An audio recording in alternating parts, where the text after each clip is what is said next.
har ya ji zancen sautuka na muryarki.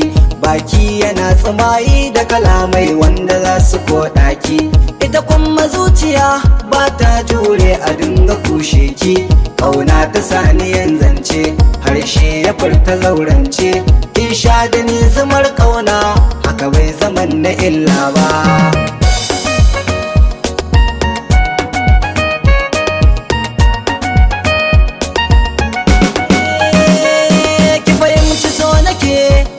Ki zamo cikon muradina, in babu damuwa ki wanda ma na zo mu tattauna. Dan na ga ke kadai ce za ki boye sirrina, so kin gaba ya san wauta, ki aminta sai mu sasanta.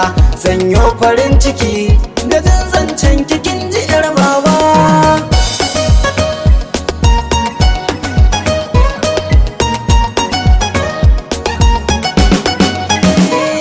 Kafin ayo gini tilas ne a fara yin zane. Shi rai da rayuwa ashe kuwa ummidu na Allah ne. Komai na mallaka zan iya baki sannadin su ne. Shi yana buƙatar ki ummi kisa na kalbinki. In kin gana gaza ki kama min baza na kosa ba.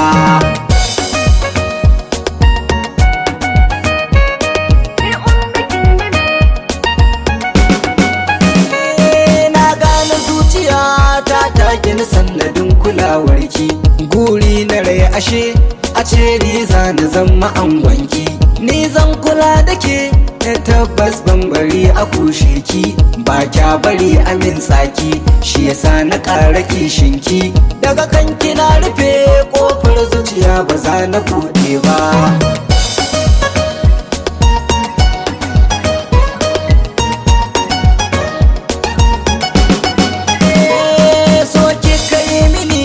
Ta yaya ummi za na manta ni ma kina cikin jini na san ki yayi min rauni.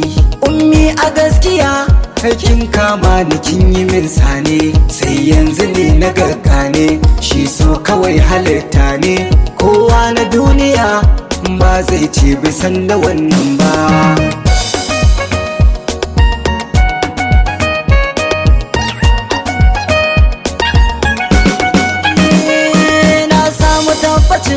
Kina so na ba za na ɓoye ba, kin kau da damuwa a raina ne ba za na manta ba. Ba na guje miki dutse na ni ummi yar baba. Wallahi ban gari baba, kin so ni gunki nai zamba. Na mallaka miki in zuciya kyauta ba aro ne ba.